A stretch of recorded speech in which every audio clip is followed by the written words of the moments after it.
You're listening to the God Life Culture Podcast, where faith and what's trending collide.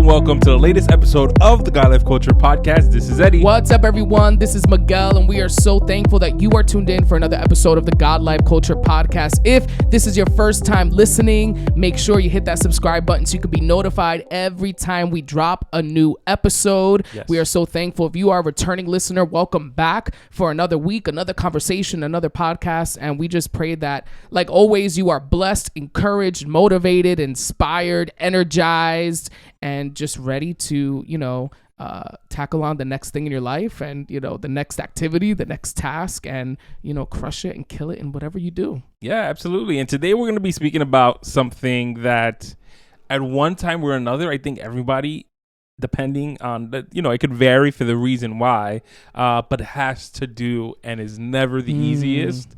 And then I also look at it from the perspective of the other person. Yeah. So, today we're going to be speaking about how to have tough and serious conversations. And I think one of the things that I always try not to do to the other person, because I don't like when people do it to me, is when they tell you we need to talk. Yep, that's what I was going to say. That's something I got to talk to you about. Yeah. It's all right, let's go now. No, not now. We'll talk. Why would you tell me then? Yeah, so it's funny because we would do that, at times we've done that. Yes. And it was like, okay, you can't do that because I'm thinking it's something serious, or I'm thinking it's something about this or that. And it's just about, a random, thing. Movie or something. A story from your job. I'm here thinking something happened or what's going on? It's serious. And there are times where I'll be like, oh, remind me to tell you something later that, we just don't have the time to now, but it's a funny story. That's fine to do it something like that. But to be we need to talk and then just walk away, it's kind of that's crazy. So whenever I do have to have a serious conversation with someone and I want to give them the heads up, maybe more because I need them to make the time and the space for it to happen, that's something where I would be like, oh, are you free? Well, let me know when you're free. Or are you free tomorrow, around 3:00? And then you have the conversation that way versus we need to talk. Yeah. And I think if you're the other person, most of the times when you have these conversations or situations, or when people say things like that, you already know because there's something happening, or there's something between you. If it's a conflict situation, or things are weird between the two people or group of people, right? But then there are moments where you really don't know, everything's fine, and it's just something personal that the other person wants to share, right? But again, I think that's a good way to approach it. Yeah. The whole, man, we really need to get together sometime. What are you doing on Friday? What are you doing at this day? And taking it from there, as opposed to, we really need to talk. It's not good. Things aren't the way. We really need to talk. Yeah. And it's okay, but not now. It's so maybe offering the even if it's a serious conversation where you need to tell the other person something that and something they offended you or hurt you, where it's almost still keep it very lighthearted, at first, at least, so the other person going into it, and even yourself, is not going into it with that already, that negative vibe or that negative, situation where it's oh, this is gonna be, I already know. Yeah, last week we were talking about preferences, and we kind of gave people the heads up, and I think that when in reference to preferences or situations, there are times you have to have serious conversations with people, and it can be relationships, it could be in friendships, it could just be in general, maybe with even the people that you talk to or work with. There's times where you have to be hey, I don't really like that, or I don't really vibe with that, or that's not really my thing to do, so X, Y, and Z, whatever the solution to that you want it to be is, and sometimes those aren't easy conversations, because there's awkwardness, there's a level of vulnerability that goes there as well. I think about relationships, and you have people who have different love languages, and the idea of just even having a conversation on this is what my love language is, you know, and I need certain expectations to be met type of a thing can be difficult and awkward at times too. But if it's something that's important to you, you have to have those types of conversations. And then in the workplace, you know, there are people that they joke around a certain way or they speak a certain way, and you have to be like, that's not my vibe. You know, so it's kind of like, okay, but how do you do that? Like going about having those conversations to like kind of address certain situations isn't always the easiest to do. Yeah. And I'm definitely the type of person when I'm in situations like this, you know, if the other person has, you know, said like, oh, we need to talk, and then it's like they go about it that way, and then we pick a day and, you know, they do the whole small talk thing. I'm the type that's sitting there like, let's get to the point. We both know why we're here. We both know why this is happening, you know. But in turn, when I'm the one that's kind of leading it, right, it's almost like I say it from the beginning. It's like, all right, let's just get to it. So, you know, this is it. But there are moments where it is difficult to get to that place. You know what I mean? And like you said, it takes vulnerability. It takes, you know, all those different things. But I think it also takes a moment for you to realize, you know, is it worse for me if we don't have this conversation? Is it worse for our dynamic, our friendship, our relationship, if I let this just keep going the way it is, or if we don't address it? There are some things where it's almost like we've never spoken about it. It was left unsaid, but we both know that's something it's not going to repeat. That's something we're not going to do. You hurt me or I hurt you, right? And it's almost like you're willing to just let that one go.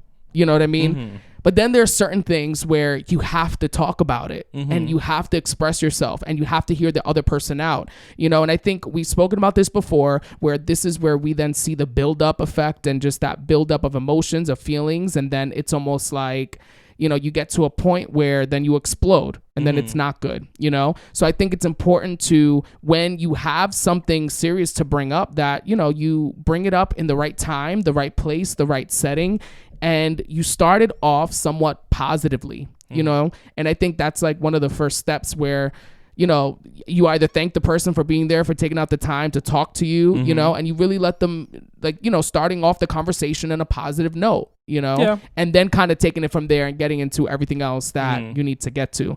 And, you know, earlier we were talking, and it's like, there are serious conversations that need to happen where it's like, man, you hurt me, you offended me. But then there are other conversations where it has nothing to do with conflict or offense. And it's more like, is everything okay? Like, are you going through something? Like, I've noticed this, I've noticed that. And even just being careful in how those things are expressed. It's like, I've noticed you've been looking real crusty, real dusty, your breath stink. Like, it's like that, you can't say that. No, you know. So it's how to go about, you know, when you notice a friend is acting off, acting weird, when you notice someone you love, a loved one, you know, is not acting themselves, how do you go about addressing that to them in a positive way? And it's just there are certain habits that people sometimes have that no one ever corrected them on, or never, you know, no one ever pointed out to them as something that they should try to like fix or change. That those are the moments that put you in awkward situations of, I gotta tell this person that, you know, when they wake up in the morning, they don't wash their face, so they have eye boogers every time they come into work. You know, it's kind of like, is that even your place? You know, like, there's something in particular that I always, I feel like I've developed a good way of letting people know that I want people to let me know is if you have something in your teeth. You know, something as simple as that. That's not something that you got to tell me we need to have a talk. But it's something that's simple. That sounds like you're eating or whatever. You know, you had a sesame seed or poppy seed bagel. You got them black things in your teeth. You know, where sometimes there are people that will let you walk around with that celery stick in your teeth and not tell you anything. A piece of a celery stick. No, but it looks like a whole celery stick. And then you have the people that'll tell you in front of everybody, like, yo, clean your teeth or whatever, you know. And it's kind of like both of those are wrong, you know. But there is a way to discreetly be like, oh, you know, go to the mirror, or, you know, you got something there or whatever, like something like that. Simple, discreet to the person. Text it to them, you know, if you can, in a group setting. You know, even like little things like that. I feel like that there's a level of grace that has to be communicated, because you don't want to embarrass the person. You don't want the person to get mad at you, and you don't want to make them the center of attention on something that doesn't have to be you know, they don't need, everybody doesn't need to be in on that conversation that's happening. Yeah, and that's very important too. I think, you know, that's where it goes in choosing the right time and place to have this conversation. There are conversations not everybody needs to be involved in. It's like you and that other person, or if it's a friend group situation that, you know, something you need to bring up within friends, then you do it as well. But it's like, you know, you don't need now your other friend to come and have a conversation too. You don't need you and your three girlfriends, your three dudes to come and like to have a conversation with somebody. And it's like, okay, are you all like bum rushing me right now? Like what's happening? Like what, you know, and it's the idea of the delivery and the approach is so important. And if you are, you know, in a situation where it's like you need to have a difficult conversation with a friend about something that it seems like they're going through that you're just not sure of, they're not talking about it. It's, you know, there are ways in going about that, you know? And I think when you have a good friendship with that person and a good relationship, you know what to say, how to say it. You know, you know what may trigger them and what may turn them off to even just having the conversation. So it's important to keep all those things in mind. Maybe you don't start off by pointing out all those negatives. You know what I mean? Maybe you start off with talking a little bit about yourself, you know, and, you know, being honest about something that you may be going through or experiencing. And then, you know, creating a safe space and environment and atmosphere within that person feels comfortable to then share, like, listen, you know, this is what's happening. Yeah, and I think that the reality of the situation is that you may have to have serious conversations with people that are not your friends, with people that you are not close with. You know, it could be because of ministry. You're a leader of a certain group or a certain, you know, let's say you're leaders of the youth or you're leaders of the men's ministry. You're not besties with everyone in the men's ministry, but there may be a certain situation that happened that you have to have a conversation with this person about something that's serious, whether it is, you know, how they look, how they're presenting themselves, you catch something that's off about them, you know, and I think that those rules still apply to those conversations as well. You know, it's the idea of time, place, tone. You know, it's very important. You can't have that conversation in front of everybody. You can't have a conversation and maybe has to be a quieter setting, or maybe it needs to be a more like open setting. Go to a restaurant because you don't want them to feel the pressure. You know, and also the idea of knowing how you're saying what you're saying is very important as well, because you may be saying the 100% truth. But because you came at it the wrong way, that's going to create a whole bunch of different problems for you as well. But there are situations in whether it's at work, you work with a group of people and you have to have a conversation that, you know, Barbara in finance is not your best friend, but you always interacting with her and maybe you notice something's off with her, or maybe there's a situation that you have to like bring to her attention that is kind of like, I'm not her bestie, but you know, sometimes there's like this moral obligation that you have to kind of give somebody the heads up about something, because you never know. Maybe no one's ever pointed that out to them. So it's important for you to be like, hey, you know, I just wanted to talk to you about this. Yeah. And see, you know, hopefully they receive it well. Hopefully it's great. They may not receive it well. And that can go for anybody. That can go for the stranger. That can go for the best friend. You know, at the end of the day, you just have to be okay with knowing I did my checklist. I made sure it was the right time. I made sure it was the right place. I made sure I spoke correctly.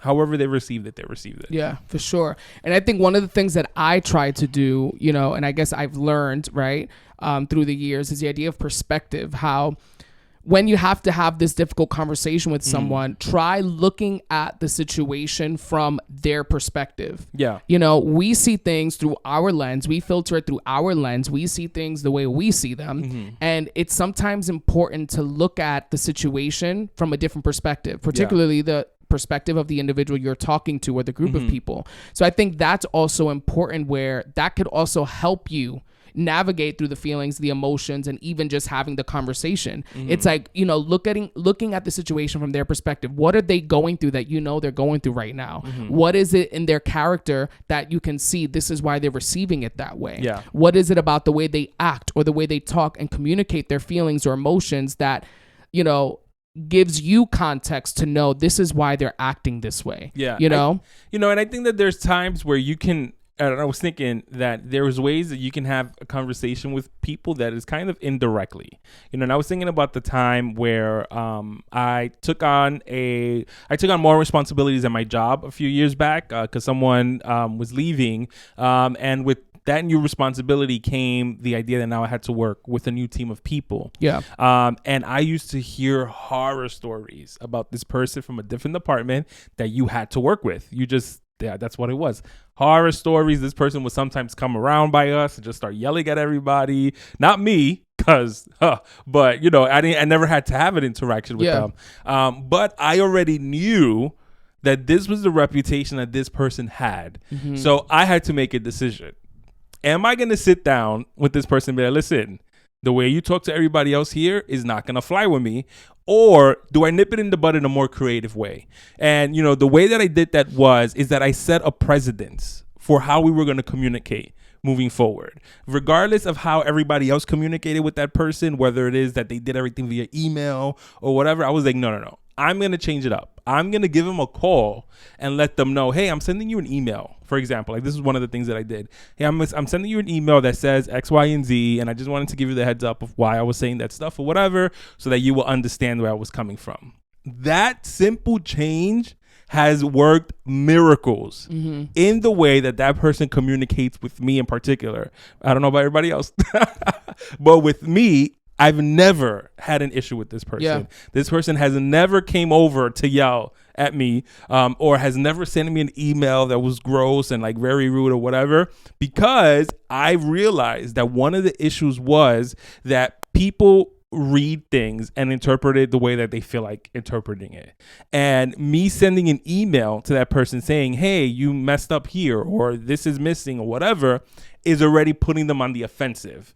But if you have a conversation, because it's work, I got to put everything via email. I'm also making sure I'm covering my side. But if you give the person a heads up, and in the conversation, you're talking to them like, hey, I'm looking out for you, just want to let you know, whatever, it develops a trust and a line of communication that nobody else has had with that individual. So there's sometimes ways that you can have tough conversations with people that is not you telling them, listen, the way that you talk to people is disgusting. It's kind of like, no, moving forward, me and you are going to communicate like this. And then eventually you develop a friendship, and then you can point it out to them as well. Like, hey, I noticed that sometimes you come off a little like this. Sometimes you have to play the long game. Mm-hmm. Coming off the bat, like trying to tell people what they need to fix about themselves isn't always the best solution. And I think not everything needs to be a serious conversation. True. Not everything needs to be, we need to talk. And then it's like, I just feel like sometimes, right? It's like not everything needs to be so serious. Yeah. Like you said, there are different ways in handling situations like that. When you carry yourself a certain way, and you carry yourself in that way, people know how they can approach you, how they can talk to you, how they can go about, telling you things, right? And you just have to keep that in mind. The way you carry yourself, the way you interact with people, the way you engage with people lets people know a lot of times, okay, I can say this around them, I can do this to them, I could talk to them in this manner, and they won't say nothing because, look how they act or how they are, right? So you have to carry yourself a certain way in order for people to really understand how to approach you. And even so, you will have people that will try that and test that and challenge you on that, right? Where you have to let them know respectfully, that's the last time you're going to talk to me like that, or address me like that. But, when having these serious conversations, another piece that I feel like is so important is the idea of listening. We will share our side, our perspective. We will tell the other person about the conflict, the situation, the feelings, the emotions, what we see about them that's off, what we feel is going on, right? And then it's almost like we pass it off to them after, 13 and a half minutes of us just talking and talking and talking. They say 3 words, and now immediately we have something else to say, right? Immediately we want to address something else. We want to, basically fill in the gaps for the person and maybe say, yeah, I know. And I feel like that's why you do this, right? And it's like you need to listen. When they begin to talk, when they have the opportunity and have the floor to express themselves, share their opinions, share their emotions and feelings, you need to stop and listen. Yeah. Let them say what they need to say, let them get it all out, and then give your opinion, and then, give a response. And I think a lot of times it's so easy to just keep talking. They say something, now you begin to talk over them. And at the end of the day, that's where voices get louder. That's where people get hurt. And that's where opinions and thoughts and ideas are not heard, because it's like I could barely get a word in. Yeah. Or, you know, and a lot of times it's not in a negative way. It's not that the other person just, you know, is fighting. It's just they have a lot of thoughts, and then the individual begins to speak, and it's like now you want to interpret those feelings or those words, and it's like I don't need you to process them out loud. I'm telling you how I feel. Yeah, and I think that, you know, one of the things that I learned at a really early age to do this also, and sometimes even in conversations, I would give the people the heads up, I'm gonna do this, is I always have like a notepad. Because I'm the type of person that, you know, I'm listening to you, but I'm also making note of, okay, you said this, okay, I have a response for that or whatever. So it's kind of like, I don't want to be that person who's constantly like interrupting you to either correct you or give you my side of the story or give you my opinion about it. So sometimes I'll be like, oh, I'll have a notepad here, and I'm just going to be writing notes of stuff I don't want to forget to say later, you know, and sometimes that's the solution for you. It's a solution for me because I don't want to forget, and then I also don't want to be like 40 minutes into the conversation and then remember something that happened in the beginning, but I forgot, and then it's like you're going back to that, you know. And sometimes there are little tips and tricks that you have to do in order to make sure that the conversation is moving effectively. I think another thing that's very important when having these tough conversations is also come to the table with solutions. Yeah. You know, don't just dump this on the person and be like, yeah, now you got to figure that out. You know, whether it is that you're speaking to someone because you have a concern about how they're carrying themselves, you have a concern about their mental state, their emotional state, or whatever, you know, have conversations with them, but also be ready to give them a solution. Whether it is a opinion on, you know, maybe you should look into this, or maybe you should read this book, or maybe you should listen to this podcast, or maybe you should speak to this person. Like, go into it with like a general idea. Not that you'll have the solution, but that it shows that, you know what, I really have been thinking about this. Like, you really have been on my mind. I've really been concerned about this. And, you know, you don't have to say I've been concerned when you go to the person with like a full thing of like, listen, these are the things, and I was thinking about that, and maybe you could look into this, because it comes through, it translates accordingly. Yeah. And even before that conversation, like we said earlier, you don't have to wait to have the conversation. Maybe send them a song. You know, if you feel like, you know, someone is going through something and you're listening to this song and you're thinking about that person, you feel like, man, they'll really like benefit from this, send it their way. You know, again, not everything needs to be this whole serious conversation, right? There are moments where it's like, just be a friend. You know, just be a good friend to that person. Send them a podcast, send them a sermon, send them a song, send them a text message. You feel like, you know, they're going through something. Well, make yourself available in different ways where maybe they will then come and tell you, hey, can we talk? I am going through something. I'm going through something difficult, and they'll open up and say something. But one of the things also that I think is very important when you're having this serious conversation is to stay focused on the issue you are talking about. And what I say is, a lot of times it's so easy to begin at point A and end up at F, right? And end up at Z. And it's like, whoa, like we weren't even talking about that, you know? So I think it's very important, if you are going into a conversation with a clear, you know, bullet point and a clear purpose in why you're talking to them and what you're going to bring up, stay focused on that matter and on that topic. Don't go and talk about 8 years ago and 19 years ago. Don't go and say, you know, about something coming up later in the future, right? Like, stay focused on that thing. If you're talking about someone's, you know, mental health state and you're concerned about them, they're just like doing certain things or saying certain things or acting a certain way, don't go and start saying how you feel some type of way that they didn't come to your party and that they didn't bring you a gift and how they went to someone, right? It's like, whoa, but like now that's like something else. Yes. You know what I mean? Stay focused on the concern you have for their mental state and don't, you know, dog them in the process and basically tell them everything they did wrong in the last 3 months. It's like, if the concern is that individual's mental and emotional state, don't mix in your personal feelings on how they may have missed certain events or, you know, said certain things to you. And it's almost like, stay focused on the matter at hand. Yes. Because what that does is that opens different doors and opportunities for now other feelings and emotions to be expressed. And it's like, we didn't even come here to talk about that. And this is what we're ending up talking about, right? Absolutely. Stay focused on the issue, stay focused on the topic of conversation and the concern and why you were there in the first place. Yes. And set another time to maybe have the other things that you need to bring up in a conversation. Because also knowing right now I'm concerned about this person's mental and emotional state. Maybe right now is not the best time to talk about how they've hurt me in the last few months or how they've hurt me in the last few weeks, because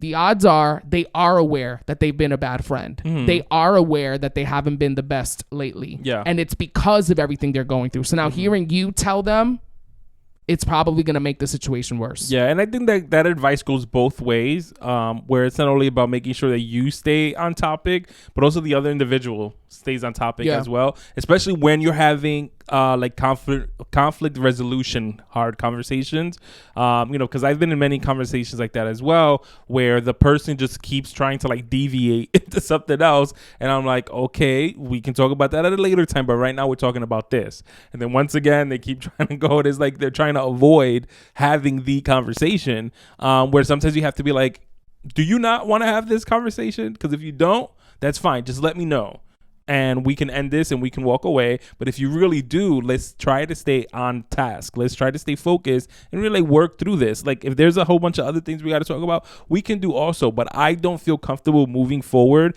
and jumping to a different conversation when we haven't even finished this one. Yeah. And I think that that's a perfectly acceptable thing to say. Yeah. And a lot of times we get so worked up and so worried about having a conversation with someone that we know is going to be a difficult conversation, and we keep putting it off. And I think a lot of times then we end up in the situation where we have the conversation much later and it wasn't that bad or wasn't as bad as we thought. Yeah. And we're like, I would have done this 3 months ago. Like, why did I wait? And a lot of times, hopefully that's the goal, right? Hopefully that's the end result, where it's almost like you guys have the conversation, everything's fixed, everything's made aware, everything's made and, perfected and clear and established. And it's almost like, great, we can move on. Yeah. And I think it's important also to, if you have made it aware that there's a conversation that needs to happen, that you fall through with it. Yeah. Like the idea of, and it's happened to me, the idea of someone being like, hey, we have to talk about something or whatever. And maybe you've brought it up to them like, hey, are we going to talk about it? Like, yeah, we're going to talk about it. We're going to talk about it. And it's been like 6, 7, 8, 9 months already. And we still haven't had the conversation. I'm the type of person, I'm looking at you now like what was that about? Like, is it either it wasn't as important, maybe you think we're already over it, maybe you think it's not necessary anymore, but I'm looking at you as, no, that's a conversation that needs to happen, because there was a moment in time where you were very serious about it, and then now you're acting like it's no longer an issue. I want to know why it's no longer an issue. At least explain to me, oh yeah, I was going to talk to you about this the other day, but then I realized I was wrong. Or then I realized it wasn't really that big of a thing and it was really mostly in my head. So I apologize. Like, those are things that you owe people. Yeah. Like, you can't just throw something at a person and then be like, yeah, and then you forget about it. It's like, no, you follow through. If you're making it known that there's a conversation that needs to be had, have the conversation. For sure. That's it. And like I said, I think afterwards there is a sense of relief. There is a sense of a burden has been lifted. And, you do feel lighter and you do feel better a lot of times after having conversations. Yeah. And even if the conversation didn't go as expected and the result isn't as great, at least there is a sense of closure. There could be a sense of, I tried. Yes. A feeling of, we tried to work through this, and a clear understanding of where you stand with that individual, with that topic at hand, with that issue or situation, where now you're not guessing. Yeah. Now you're not guessing of whether, you can be friends again, or whether you could work together again, or whether that project is going to happen, or whether, you're going to get along with that coworker or get that position. It's almost like now you have a clear understanding, and that helps you heal and move on. Yes. And I think a lot of times the reason why we don't heal and we find it difficult to move on into our next season or into another chapter is because we haven't had conversations with people. We haven't had that sense of closure. We haven't expressed ourselves, or we haven't had the moment where that other individual can then open up and express themselves about the situation. Yeah. So you can't heal when you don't communicate. You can't be made whole if you don't talk it through. You can't move on if there's still unfinished business and things that need to be attended to. So I think if you want to move on, if you want to heal from something, and if you want to be set free from that pressure and from the confusion or just that weight of like things are weird, or I really want to know like why they did that, or I really want to know if I offended them. Sometimes it's almost like I feel like I may have said something and I don't know if I offended them. I really want to know, and you just carry along with that. It's like you're not going to be able to move on into the next level of that friendship, relationship, ministry, work opportunity if you don't take the time to have the serious conversation. It may hurt. It may, be emotional. It may be, triggering at times, but I think the end result is always positive when it's done correctly. Even if the end result is that, it's a situation that, both parties need to agree to disagree and maybe walk away and not do that again, not work together again. But at least there is that clear understanding of where you stand. Yeah, absolutely. And listen, at the end of the day, it's really about growth. So whether it is about personal, individual growth in a relationship, or growth in some form of establishment or ministry, why not? You have to go through the rough patch in order to get to the growth. So, definitely. I think that's the best way to wrap it up. We hope that you are encouraged to go talk to that person, go talk to those people. Yes. And even if you're the person that feels hurt, right, you can also. And it's not always that. There's like other things that you may need to talk to someone about that is important to you. And they didn't necessarily hurt you. They didn't offend you. But it's something that you feel like is important to address or to like speak on. And definitely go ahead and do it. Yeah. And it could be something super positive. Like you want to start something up with a certain individual or group of people, and you don't know how to bring it up to them because you feel like, oh, is this dumb? Is this corny? Is this whack? It's like, no, go ahead. Bring it up to them, Or if you have a suggestion for someone and something that could help them, and you just feel like, man, are they going to think this is like weird, or are they going to follow through? They may think that this is, not on their level. It's like, no, go ahead. Take that step. Have that conversation. Very true. Keeping in mind that not everything needs to be a serious conversation. Very true. But we hope that you're just encouraged to just go out and talk to someone and, let them know how you feel, what's happening, the idea you had, the project you want to do. And hopefully the end result, right, when it's done correctly, is a positive one. So, we want to thank you for tuning in and being a part of our podcast today. Hit that subscribe button, leave a review, leave a rating. Thank you so much for listening. Share this podcast with someone that you think will benefit from it and be encouraged as well. You can follow us on all our socials at Facebook and Instagram at God Life Culture Podcast. Subscribe to us on YouTube. Check out our visuals there. And we will see you for our next episode. Yeah, so thank you once again for tuning into the latest episode of the God Life Culture Podcast. That's God Life Culture. Until next time. See ya. Bye.